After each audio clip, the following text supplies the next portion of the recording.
The girl surprisingly had the ability to photosynthesize. In a world where food was scarce, humans had been genetically modified to absorb nutrients like plants. But not everyone could possess this ability. To survive, Nagate risked sneaking into a rice factory, only to accidentally fall into a storage pit, almost ending up sealed in a shipping container as food.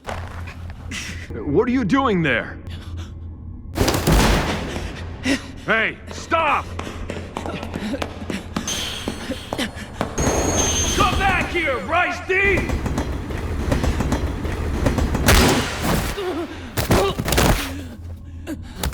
When he woke, he found himself in a hospital. As a nurse opened the door, he quickly hid in the ceiling, then jumped out a window while she wasn't looking. But when he landed, he realized he was actually on the ground. Trying to run again, he was knocked out by a passerby. This time, he woke up in a police station. The officer reassured him that he could still survive. But when asked for his identity, he fainted from hunger again. At that moment, a mysterious man appeared. He said he would take charge of the situation and bring Nagate to the captain. The captain removed his mask and, with excitement, told him that he was the grandson of Saito Hiroki, a hero who had once saved humanity. Kobayashi decided to become his guardian. They lived on the spaceship Sidonia. Earth had long been destroyed by the alien lifeform known as the Gauna, and the ship was humanity's last hope, searching for a habitable planet. To cope with food shortages, humans had genetically modified themselves to photosynthesize. Yet even so, each person could only eat one proper meal per week. All waste, including corpses, was sent to a conversion furnace, reconstructed into water, oxygen, and fuel to power the ship. This was exactly why Nagate had tried to run. He didn't want to become fuel. Though humanity had built a life-sustaining system, their enemy, the Gauna, still existed.